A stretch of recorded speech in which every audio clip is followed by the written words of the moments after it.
sans plus tarder qu'on puisse ouvrir la parole dans le premier livre des Chroniques, chapitre 13. On va continuer cette série sur la vie de David. Et on en est arrivé à un moment où David, après toutes les péripéties et les errances de son cœur et les erreurs qu'il a faites qui l'ont conduit à apprendre beaucoup de choses et à revenir à des leçons essentielles, par exemple le fait de chercher Dieu, le fait de consulter l'Éternel avant de prendre des décisions. Il en est arrivé maintenant à être roi. Vous savez comment ça s'est passé ? Il est devenu roi d'abord de la tribu de Juda pendant 7 ans. Le fils de Saül, un des fils de Saül, a pris le pouvoir du côté d'Israël et il y a eu comme une guerre intestine dans l'État d'Israël. Mais petit à petit, David a pris la place, a grandi et le royaume du fils de Saül a diminué jusqu'à ce que 2 serviteurs sont venus tuer pendant son sommeil ce pauvre homme. Et c'est ainsi que David s'est retrouvé à la tête de tout l'État d'Israël. Mais c'était simplement l'accomplissement de ce que Dieu avait prophétisé. Simplement, ça s'était passé quelques années avant. Parfois, le Seigneur prend du temps avant d'accomplir sa parole, mais il accomplit toujours sa parole. Et ça, c'est tellement important de le réaliser, parce que quand on est dans le temps d'attente, on en a besoin de le savoir. Bon, je pense qu'il y en a qui ont vécu ça déjà, mais je peux vous dire, pour l'avoir vécu personnellement, que quand on a reçu une promesse et qu'on est dans les années où la promesse n'est pas encore accomplie, on a besoin de la certitude d'un Dieu qui a accompli ses promesses. Parce que ça nous tient. Et malgré nos errances, malgré nos égarements, il y a un Dieu qui veut faire grâce, un Dieu qui veut bénir. Et justement, quand on voit ce passage qu'on va lire, on s'aperçoit que David, tout roi qu'il est fraîchement, a des intentions quand même qui sont bonnes, a des projets sur son cœur qui sont spirituels, qui sont dans la lignée du Saint-Esprit, dans la lignée de la volonté de Dieu. Mais il a encore besoin d'apprendre. Ce n'est pas parce qu'il est arrivé roi au sommet de l'État que ça y est, il n'a plus besoin de Dieu. Et il va devoir, une fois de plus, apprendre de ses erreurs. En étudiant la vie de David, je m'aperçois qu'en fait, il a fait quand même un paquet d'erreurs. Nous, on retient David et Goliath, la grande victoire quand il était jeune. Mais lisez sa vie et vous vous apercevrez que il a fait quand même pas mal d'erreurs et qui ont coûté cher. Vous savez, des fois, les erreurs qu'on fait, elles coûtent cher. Là, ça va entraîner la mort d'un homme. On lit 1 Chroniques, chapitre 13, verset 1er. C'est un passage qui concerne bien sûr l'arche de l'Alliance, ce coffre avec les 2 chérubins dessus, dans lequel le Seigneur venait se manifester, il manifestait sa présence, qui a été donné à Moïse, et Dieu venait littéralement habiter au milieu des chérubins, et c'est là que Moïse parlait à Dieu face à face. Donc l'arche représente la présence de Dieu. Et regardez ce que David va faire. David tint conseil avec les chefs de milliers, de centaines, avec tous les princes.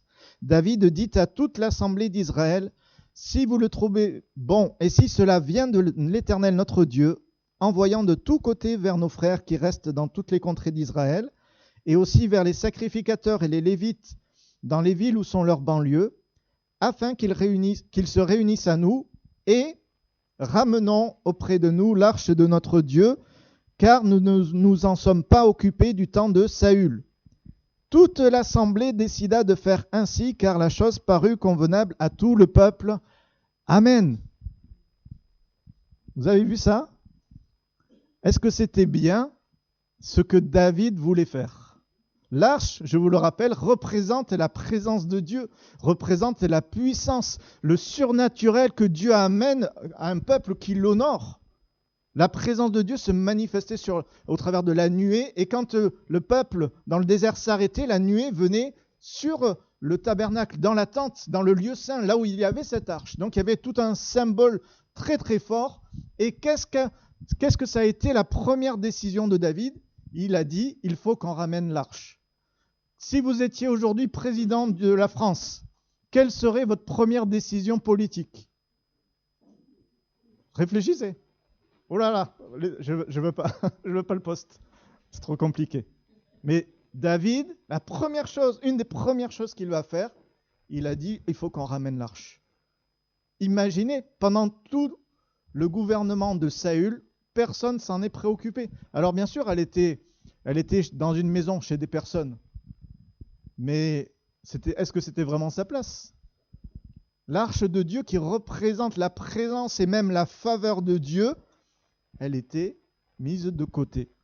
Et David, qui est devenu roi, décide de la rechercher. Littéralement, il est dit, nous ne nous en sommes pas occupés, nous ne l'avons pas recherchée du temps de Saül. L'arche de Dieu doit être recherchée. Pour nous, ce n'est pas l'arche, mais c'est la faveur, c'est la présence de Dieu qui doit être recherchée. Vous allez me dire, mais je n'ai pas besoin de rechercher la présence de Dieu. Dieu fait grâce, Dieu est favorable envers tous les hommes. Oui, mais ce n'est pas parce que Dieu est favorable envers tous les hommes que tous les hommes bénéficient de la grâce de Dieu de manière, dans l'abondance de tout ce que Dieu veut donner. La grâce de Dieu fait qu'à la croix, il a donné son Fils pour tous les hommes, mais tous les hommes ne sont pas sauvés. Vous comprenez?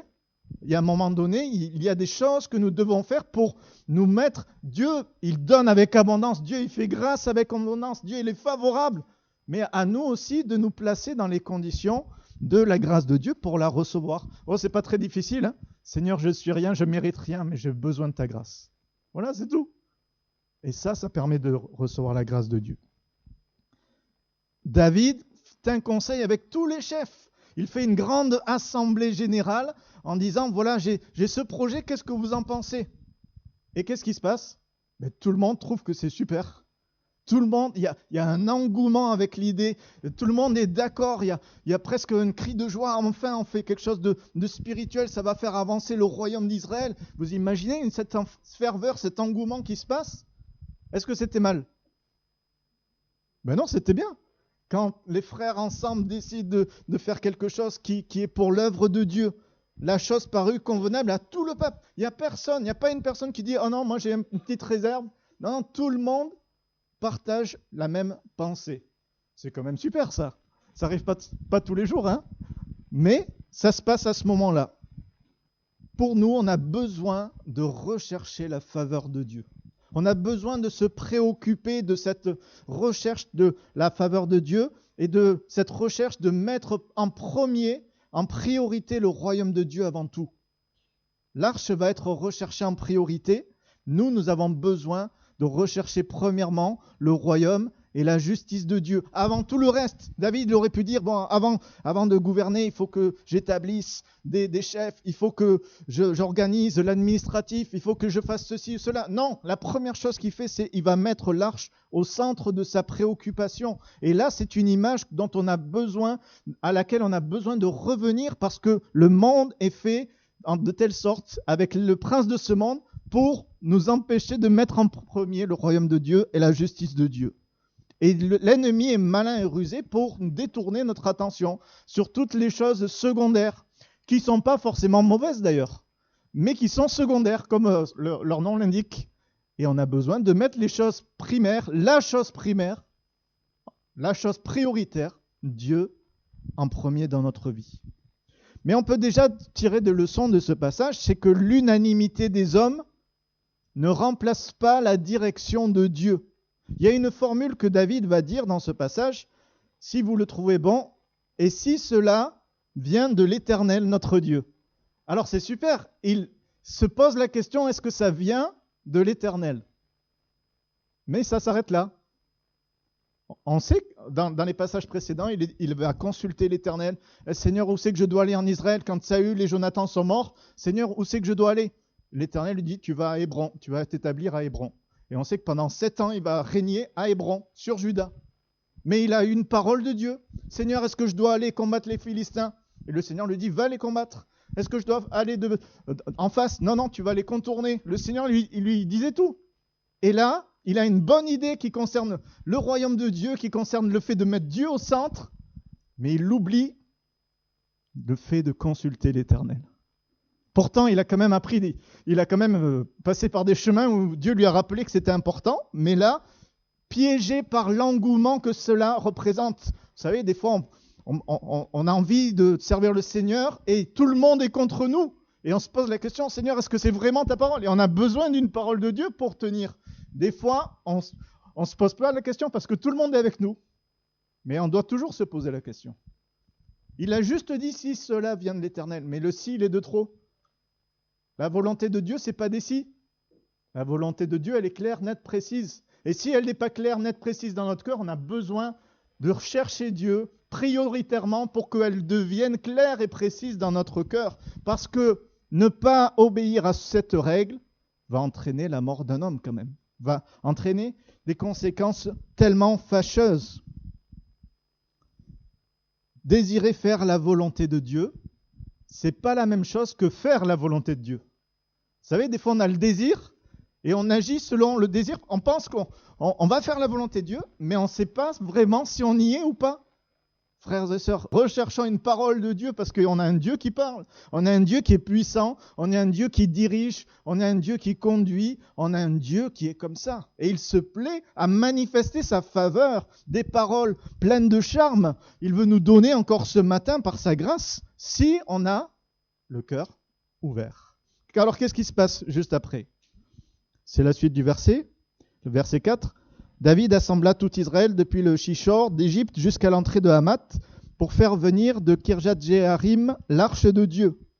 Et David, avec tout Israël, monta à Baala, à Kirjath-Jéarim, qui est à Juda, pour faire monter de là l'arche de Dieu, devant laquelle est invoqué le nom de l'Éternel qui réside entre les chérubins.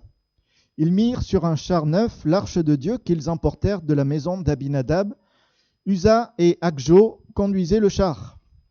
David et tout Israël dansaient devant Dieu de toute leur force en chantant et en jouant des harpes, des luths, des tambourins, des cymbales et des trompettes. Amen. Quelle ambiance il devait y avoir, quelle fête ça devait être. Imaginez, enfin on se préoccupe de l'arche. Et il y a de la joie dans le cœur de David.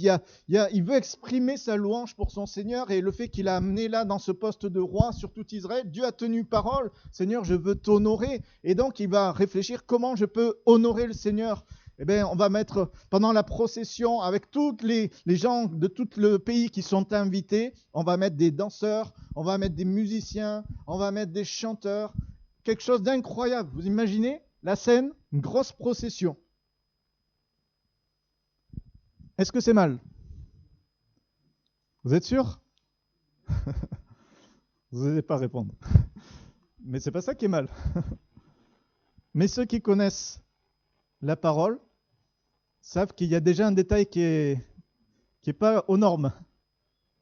D'accord ? Il ne faut pas le chercher très loin. Si vous lisez déjà les livres de Samuel, vous voyez qu'il y a quelque chose qui s'est passé concernant l'arche. Et si vous lisez la Torah, si vous lisez les premiers livres de la Bible, vous verrez que Dieu a spécifié de quelle manière l'arche devait être portée. Et ce qui est intriguant quand on connaît la parole, parce que quand on lit comme ça, on se dit quand même, il fait les choses bien, David.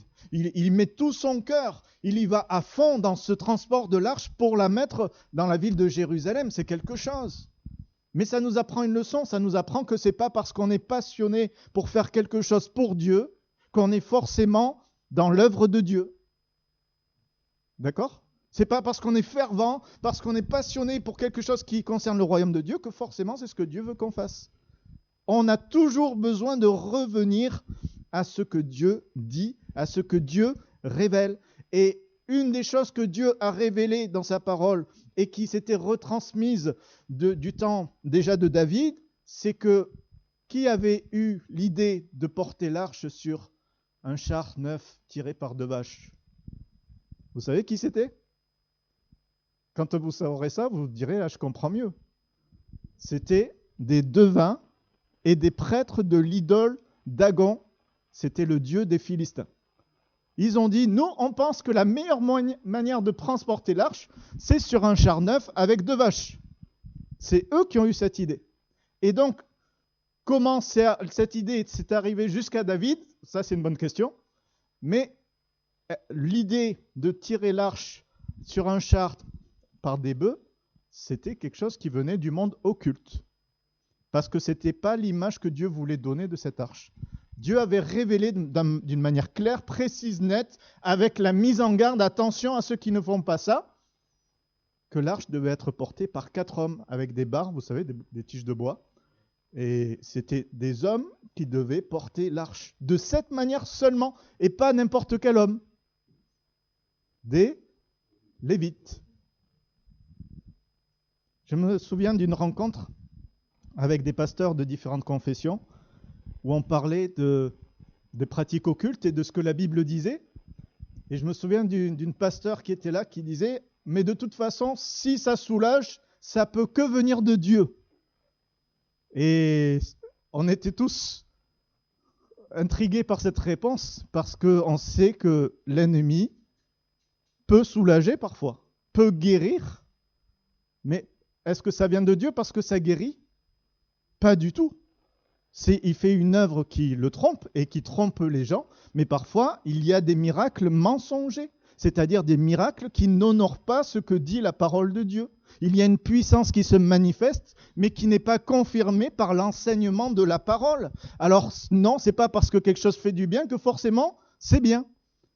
On a besoin de cette garantie scripturaire que nous avons là, qui nous permet de savoir si c'est bien ou si ce n'est pas bien. Ce n'est pas à nous de dire, parce que j'ai ressenti quelque chose, ah c'était bien, ou non. C'est à la parole de Dieu de nous confirmer. Amen. Ça, c'est tellement important. Ce qui va aiguiser notre conscience, ce qui va nous permettre de mieux appréhender les expériences spirituelles que l'on vit, c'est la parole de Dieu. Alléluia pour les expériences spirituelles que l'on vit. Attention, ça ne veut pas dire, oh là là, je me méfie de tout, je regarde d'un œil critique tout ce qui se passe. Non, non, c'est pas ça. Mais j'ai mon guide qui est là. J'ai mon niveau pour pouvoir savoir si je bâtis droitement ou pas. Et c'est exactement ce que David a oublié, de prendre ce niveau spirituel de la parole. Vous savez que le roi, dans la loi, il était dit qu'il devait avoir une copie de la loi pour la lire tous les jours, pour la connaître. Donc, David aurait dû savoir. Alors peut-être que c'était trop neuf, il n'a pas eu le temps, enfin on ne sait pas exactement comment ça s'est passé. Mais en tant que roi, il aurait dû savoir les règles. Mais c'est pas que ça, il a invité des Lévites. Les Lévites auraient dû lui dire. Et j'imagine quelque chose, j'imagine aussi Uza. Vous savez, c'est Abinadab qui avait accueilli chez lui, dans sa maison, l'arche. Et ça a duré pendant des années. Et j'imagine Uza et Agjo qui, pendant qu'ils ont grandi, ils regardaient tous les jours l'arche. Et ils se sont familiarisés. Ils ont grandi, s'amusaient autour. Et ils ont considéré l'arche plus comme quelque chose de sacré, mais comme quelque chose de commun, puisqu'ils le voyaient tous les jours. Il n'y avait pas de culte qui était rendu, il n'y avait pas de sacrificateur qui venait. C'était un objet qui était là entreposé. Et ils se sont familiarisés avec quelque chose qui était sacré, parce que ça représentait la présence de Dieu. C'est très intéressant quand on étudie les noms. Abinadab, ça veut dire père de celui qui est bien disposé, père de celui qui est volontaire, père de celui qui fait les choses de bon cœur. Regardez ça en mémoire. Uza, ça veut dire la force. Et Agjo, ça veut dire ce qui est fraternel. Bizarrement, un homme qui a eu la bonne intention, il a dit, mais roi David, tu veux prendre l'arche? Alors je vais te donner mes deux fils pour qu'ils t'aident à transporter l'arche. Une bonne intention. Est-ce que c'est bien les bonnes intentions? Par principe, oui, mais pas toujours, puisqu'on a la preuve. On a la preuve que ce n'est pas parce que c'est une bonne intention que c'est bon. Pourquoi? Parce que si la bonne intention, elle part sur des bases mensongères ou fausses, ben ça devient une mauvaise intention en fait. Vous pensez bien que si Abinadab il avait étudié la question en détail, jamais il aurait envoyé ses fils. Mais réfléchissez, vous savez, je me souviens de cette chrétienne qui est fidèle, qui aimait le Seigneur, elle était là à toutes les réunions, elle priait avec eux. Mais elle m'a dit un jour, pasteur, j'ai un problème avec Dieu par rapport à l'histoire d'Uza. Parce que je trouve que Dieu, il a été quand même fort là, dans cette histoire. Il a agi de manière injuste. Elle avait un amour incroyable, elle priait, elle était fidèle, mais elle avait gardé un petit grief contre Dieu par rapport à cette histoire. Et je lui ai dit, mais lis en détail ce qui s'est passé. Regarde, est-ce que Uza, il était à la place où il aurait dû être? Moi, je crois que quand le soir, avec ses parents, avec Abinadab qui était là, il disait, papa, raconte-nous encore l'histoire de cette arche. Comment elle est arrivée là, cette arche? Oui, alors voilà ce qui s'est passé. Les Philistins, ils nous l'ont capturée, puis leurs dieux, ils ont été tellement maudits par la présence de l'arche qu'ils ont voulu la renvoyer sur un char, etc. Ah, Seigneur, Super, Seigneur, tu as intervenu. Ah, papa, raconte-nous l'histoire de l'arche dans le désert, etc. Et donc, ils avaient toutes ces histoires en mémoire, mais pour eux, c'était devenu des légendes. Mais aujourd'hui, l'arche, elle est là, il n'y a rien qui se passe. Il n'y a pas de puissance, il n'y a pas de force. Vous savez, quand on regarde l'œuvre de Dieu et quand on méprise ou alors juste néglige l'œuvre de Dieu, ils ont transporté l'arche et l'ont ramenée avec une certaine naïveté.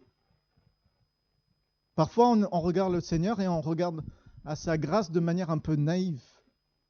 Alors, oui, bien sûr, quand Dieu s'adresse à quelqu'un qui découvre l'évangile, qui connaît rien, la grâce de Dieu, elle est simple. Même un enfant peut comprendre la grâce de Dieu. Mais là, il ne s'agit pas de ça. Il s'agit d'un peuple qui connaît, qui a expérimenté, d'un David qui a vécu déjà des exploits avec le Seigneur, qui a vécu aussi des temps noirs dont il est revenu et qui veut ramener la faveur de Dieu sur sa vie, sur son royaume, sur l'œuvre qu'il est en train de faire pour Dieu. Et il n'a pas le droit d'agir de manière naïve. Il y a plusieurs problèmes dans cette histoire. Il y a David, il y a les Lévites qui n'ont pas pris la parole pour dire « Attention, ce que vous faites n'est pas bien ». Il y a Uza qui n'aurait jamais dû dire, il n'aurait jamais dû se placer à côté de l'arche parce qu'il devrait trop avoir la crainte de ce qui pourrait se passer, parce que ce n'était pas à sa place, il n'était pas Lévite. Comprenez ? En fait, c'est une succession, c'est comme toutes les catastrophes.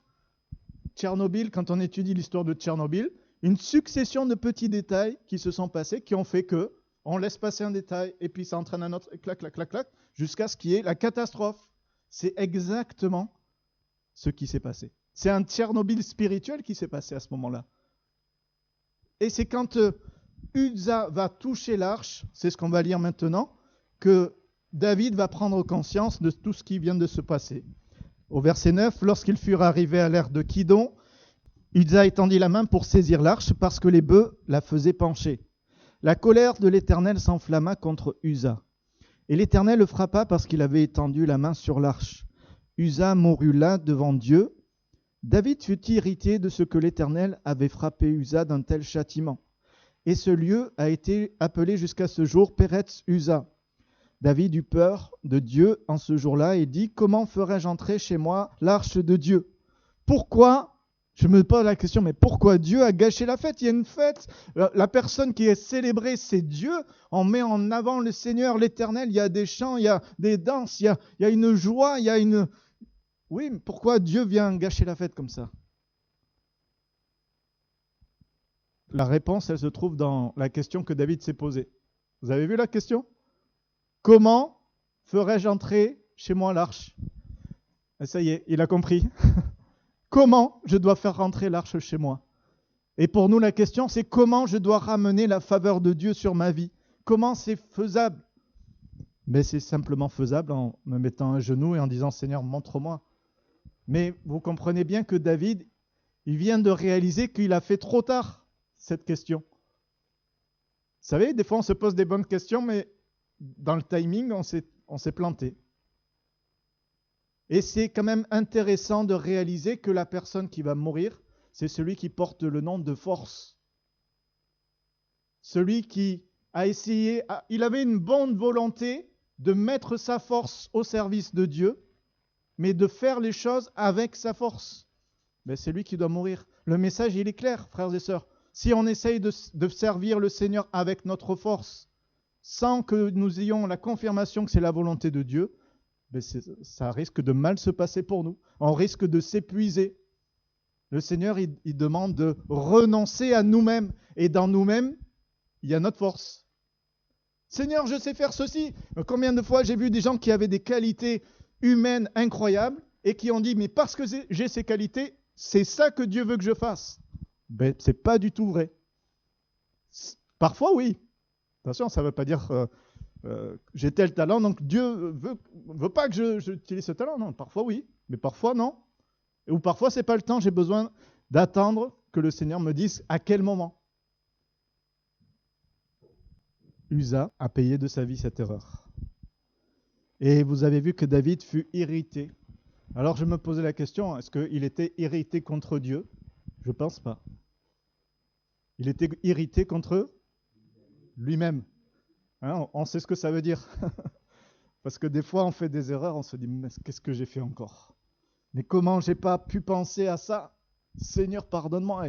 Et vous imaginez, quand David, le soir, il repensait à toutes les personnes qui étaient mortes à cause de lui, à cause de ses erreurs, ce soir-là, il a dû rajouter Uza. Et je pense que c'est des leçons qu'il a dû garder dans son cœur toute sa vie. Mais parfois, frères et sœurs, alors heureusement, on est dans le temps de la grâce, donc Dieu ne manifeste pas sa désapprobation par la foudre qui tombe. Mais parfois, on fait des erreurs monumentales, mais par la grâce de Dieu, ça se transforme en des leçons incroyables. Parce que David va prendre une pause. Alors oui, qu'est-ce qu'il va faire ensuite avec l'arche? Il va tellement craindre de la façon dont il faut l'emmener qu'il va la stocker quelque part. Il va la remiser chez Obed-Édom. Et qu'est-ce qui va se passer? Obed-Édom va être béni. La faveur de Dieu va aller dans sa maison, forcément, il va être béni. Parce qu'il a compris ce que ça voulait dire, que d'accueillir la faveur de Dieu chez soi. Mais qu'est-ce qu'il va faire David pendant ce temps-là? Qu'est-ce qu'on fait quand on a fait des bêtises et qu'on s'en rend compte? Avant d'essayer de faire mieux, on réfléchit et après on tire les leçons et on fait mieux, bien sûr. Mais il a pris le temps de la réflexion. Vous savez, des fois on veut se précipiter, des fois on veut courir parce qu'on dit de toute façon c'est pour Dieu, c'est sûr que c'est bon, alors j'y vais, je fonce, je vais parler à telle personne parce que je sais. Non, cherchons la volonté de Dieu, arrêtons-nous. Et si on n'est pas sûr, prenons le temps d'étudier la parole. Combien de fois j'ai vu des gens qui avaient des projets spectaculaires et qui avaient des péchés dans leur cœur flagrants et qui ne prenaient pas le temps de régler les péchés flagrants publics et qui voulaient aller évangéliser la terre. Ça, à chaque fois, ça s'est mal passé, malheureusement. Vous savez, Dieu, il est clair dans sa parole. Combien de fois j'ai vu des gens qui voulaient qui avaient des projets incroyables et par exemple qui ne pardonnaient pas à quelqu'un, c'était évident qu'ils ne pardonnaient pas. La Bible est claire, qu'est-ce qu'elle dit? Jésus l'a dit quoi dans notre Père? Pardonne-nous nos offenses comme nous pardonnons à ceux qui nous ont offensés. Et c'est comme ça que la volonté de Dieu vient. C'est comme ça que le royaume de Dieu s'étend. Que ta volonté soit faite, que ton royaume...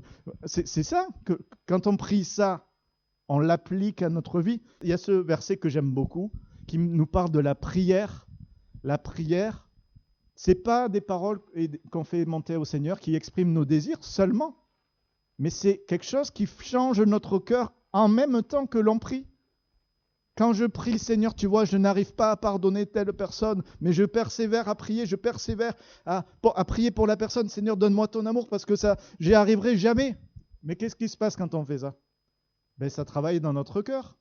Et à un moment donné, tellement on prie qu'on va être obligé d'agir. Il y a un verset qui dit « La prière du juste a une grande efficace ». La prière fervente du juste. Mais littéralement, fervent, c'est la prière agissante.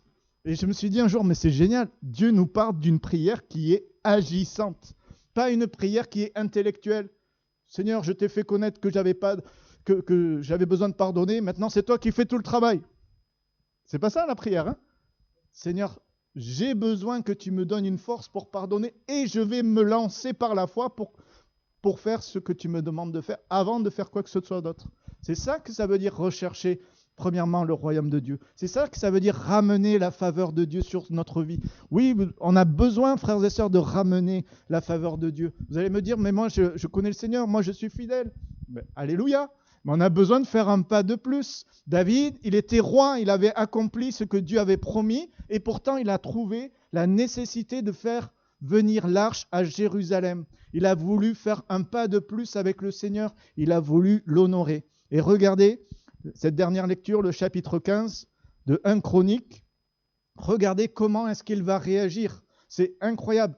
Il va être clair sur tout ce qui s'est passé. Avant de lire ça, il a quand même dit dans le chapitre 13 qu'il a eu peur de l'Éternel. Et littéralement, il a eu la crainte. D'accord? Comprenez bien, il n'a pas eu peur. Il a eu la crainte de faire des choses de la mauvaise manière qui va déplaire à Dieu. La preuve.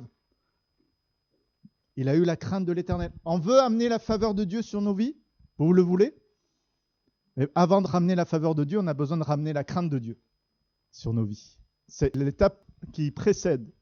Et ensuite, 1 Chronique 15, verset 1er, David se bâtit des maisons dans la cité de David. Pendant ce temps, il ne va pas rester inactif, hein, il va faire des maisons, un roi va lui envoyer du bois, donc il va en profiter. Mais, regardez, pendant qu'il bâtit, il n'a pas oublié l'arche. Il prépara une place à l'arche de Dieu et dressa pour elle une tente.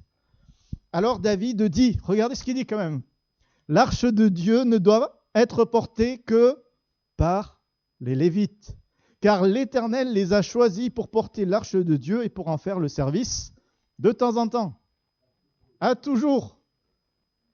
Là, on a compris qu'il y a un homme qui a retenu la leçon. Il a regardé, Seigneur, comment est-ce que je dois porter l'arche? Comment je dois m'y prendre? J'ai fait une boulette la dernière fois, Seigneur, il y a eu des conséquences. Je te demande pardon, mais conduis-moi, montre-moi, dirige-moi. Est-ce que c'est un des sacrificateurs, Abiatar, qui est venu le voir par exemple et qui lui a dit, voilà, regarde ce que dit la parole. C'est les Lévites qui doivent la porter. On a fait l'erreur de penser à autre chose et ça s'est mal passé. En tout cas, là, il a compris. C'est les Lévites. C'est l'Éternel qui décide de quelle manière les choses doivent se faire. Regardez ensuite au verset 11. David appela les sacrificateurs Tsadok et Abiatar, les Lévites Uriel, Azaja, Joël, Shemaïja, Eliel et Aminadab. Il leur dit, vous êtes les chefs de famille des Lévites. Sanctifiez-vous, vous et vos frères, et faites monter à la place que je lui ai préparée l'arche de l'Éternel du Dieu d'Israël. Parce que vous n'y étiez pas la première fois, l'Éternel, notre Dieu, nous a frappés, car nous ne l'avons pas cherché selon la loi. C'est clair quand même. La réponse, elle est donnée là. Et vous comprenez que David, il dit, l'Éternel nous a frappés, nous tous. Nous avons assumé les conséquences de ce qui s'est passé. C'est pas parce qu'un est mort que les autres disent, nous, on n'a rien à voir dans l'histoire. Vous savez, quand on a un corps, quand l'un souffre, et même quand l'un se trompe, c'est tout le corps qui souffre. On est tous affectés. Mais c'est vrai dans le côté négatif et c'est vrai dans le côté positif. Quand quelqu'un est béni parce qu'il a vécu une expérience, une guérison, une réponse à la prière, c'est tout le corps qui est béni. Et c'est pour ça que si je recherche la faveur de Dieu pour ma vie, de la manière que Dieu le désire selon sa parole, mais c'est tout le corps qui va bénéficier de ça. C'est pour ça d'ailleurs que celui qui s'appelle fraternel, il n'est pas mort lui. Parce que fraternel, il doit rester. Ceux qui doivent mourir, frères et sœurs, pour porter l'œuvre de Dieu, pour que nous puissions accomplir ce que Dieu veut, ce qui doit mourir, c'est notre force propre humaine. Ce n'est ni par force, ce n'est ni par puissance, mais c'est par le Saint-Esprit. Dieu ne cherche pas des hommes musclés ou des femmes ultra belles. Dieu cherche des hommes et des femmes simples, humbles, vides, des vases vides. Parce que les vases vides, il va les remplir du Saint-Esprit et ils vont accomplir l'œuvre de Dieu. Si je suis plein de bonne volonté, plein de bonnes intentions, mais que je ne suis pas assuré de ce que disent les Écritures, je risque de me planter. Et j'ai besoin de faire comme David. Chercher Dieu. Nous ne l'avons pas cherché. On l'a cherché, mais on ne l'a pas cherché avec la loi. Et ça s'est mal passé. Frères et sœurs, aujourd'hui, il y a des hommes et des femmes qui cherchent Dieu, mais qui ne s'appuient pas forcément toujours sur la parole de Dieu. Et ce n'est pas moi qui vais venir auprès de chacun de vous pour vous dire, ah, alors là, attention, d'accord, bien sûr, je dois vous aider. S'il y a des questions, s'il y a des interrogations, on est là pour ça, pour s'entraider les uns les autres. Mais est-ce qu'on est 100% disponible pour répondre à toutes les questions de tout ce qu'on voit sur Internet, tout ce qu'on entend? On a besoin d'avoir une relation avec la parole de Dieu pour nous aider à y voir clair. Regardez le verset 14, les sacrificateurs et les Lévites se sanctifièrent pour faire monter l'arche de l'Éternel du Dieu d'Israël. Les fils des Lévites portèrent l'arche de Dieu sur les épaules avec des barres. Comment? Comme Moïse l'avait ordonné, d'après qui? D'après la parole de l'Éternel. Encore une fois, la leçon. Verset 16, David dit aux chefs des Lévites de disposer leurs frères les chantres avec des instruments de musique, des luttes, des harpes, des cymbales, qu'ils devaient faire retentir de sons éclatants en signe de réjouissance. David, tout ce qu'il avait préparé pour la première fois, il le refait là, mais en mettant au centre la parole de Dieu. Voilà la grande différence. Ce que je fais, est-ce que c'est inspiré par les méthodes du monde ou est-ce que c'est inspiré par la parole de Dieu? C'est ça la question. Et c'est une question qui doit nous préoccuper même quand on est dans une église. C'est pas parce qu'on est dans une église qu'on pense à Dieu que forcément, à 100%, tout est parfait. On a toujours besoin de chercher la face de Dieu et de chercher la parole de Dieu. Qu'est-ce que le Seigneur veut que nous fassions? Alors, ça ne veut pas dire qu'il faut faire la révolution, tout remettre en question, penser que tout est mal. Non, non. On connaît notre héritage. Il y a la douceur du Saint-Esprit qui parle comme un murmure doux et léger. Regardez ce dernier verset, le verset 26, qui est magnifique. Et c'est ce que nous prions pour l'église dans le Gers, l'église à Auch, l'église à Condon, l'église à Nogaro. Verset 26, ce fut avec l'assistance de Dieu que les Lévites portèrent l'arche de l'Alliance et l'on sacrifia 7 taureaux et 7 béliers.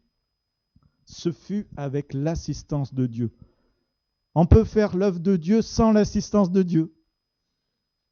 Mais combien ça peut être fatigant et combien ça peut être même blessant.